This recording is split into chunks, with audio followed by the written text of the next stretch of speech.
You can use cotton buds if wala kayong microbrush. Welcome back to my channel. Today, I'm gonna lift my own lashes. As you can see, these are my lashes. They're very short. And naisipan ko lang since wala akong magawa today and it's my rest day.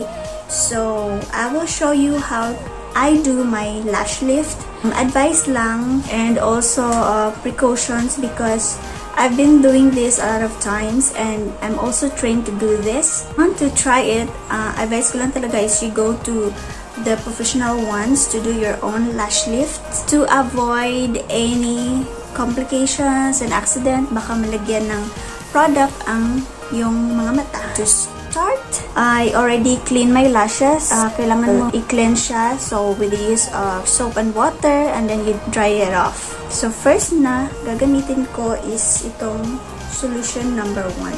I've been using this lash lifting adhesive. It's by Lumansa. I like using this kasi napaka-sticky niya and mabilis lang yung procedure if you use this glue.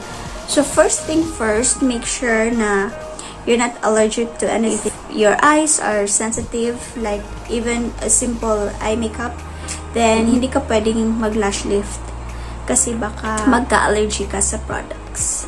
So, i-identify muna natin what rod or this silicone rod ang gagamitin ko. I choose to use medium size of silicone pad.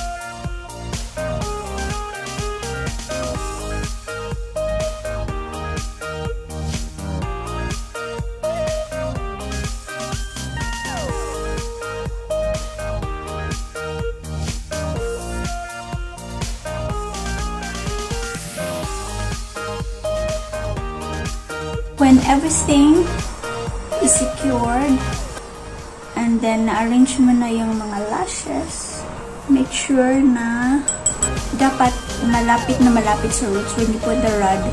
Super close sa roots. Kasi dyan sa roots natin lulutuin, gamot yung hair para lifted siya. I will put the forming solution number 1. Do this one eye at a time. So, it's a bit longer compared to when you go to the clinic and let someone do it for you. So, spread the product evenly and make sure na it's close to the roots. And then, just follow the manufacturer's guide. Like, ilang minutes mo isusok ang solutions. My lashes are not so thick.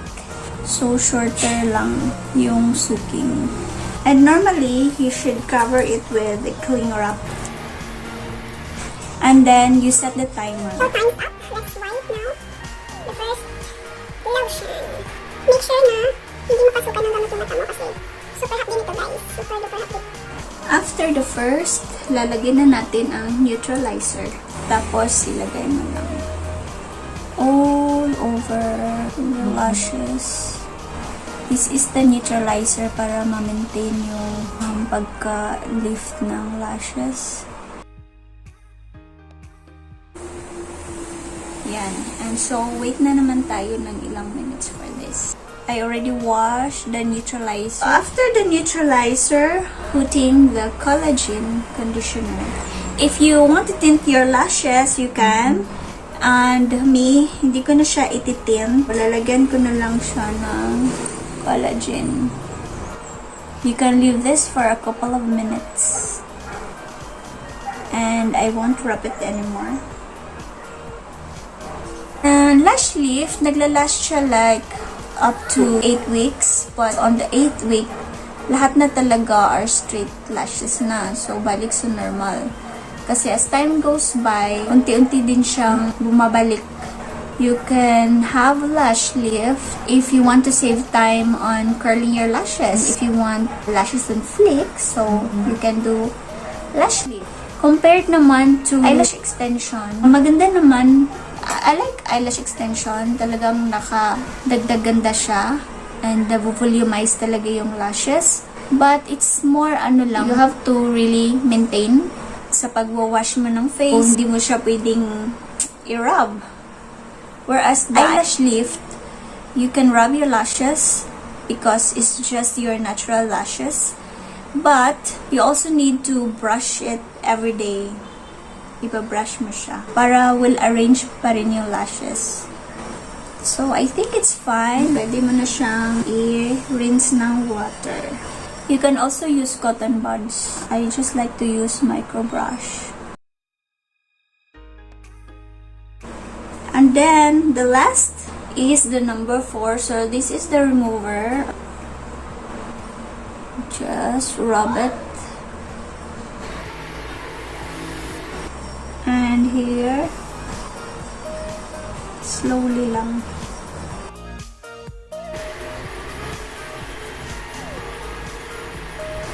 Wow, look at that. It's lifted. So, I'm just gonna rinse this with water. Maganda din if you use a tin. Para ka na naka-semi permanent mascara. I'll show you the closer look. So, this is my lash. And this is my old one. This is my original. Super straight niya, guys. So, and this is my new lifted lash. Diba? So, it looks like mahaba yung lashes mo, but actually, and honestly, it's really short my lash. So, once it's lifted, ganito na yung itsura niya. Kahit super short ng lashes, pwede pa rin naman siyang i-lift, and then depende na yun sa artist and sa rods lang talaga. Good choice ng rods. Yun. Show you later pag natapos ko na ang kabilang eyes. So, I'm doing right now my left eye. Ito sa kitchen namin to. Let's wait for a few minutes. And then now let's put the second. Still close to the roots. Oh. Tiis, ganda. Normally, if hindi ako nagvi-video, I'll just gonna close my eyes. But since video ito, so ganyan na lang ang peg. My face is super oily. Pwede na siyang, pwede nang pertuhan ng itlog. But I'll just gonna put the timer. So, this is it, guys. And natapos ko na siya. Ito na yung result. So, to give you the closer look. Ito. Sorry for my eyebags. But it's like that.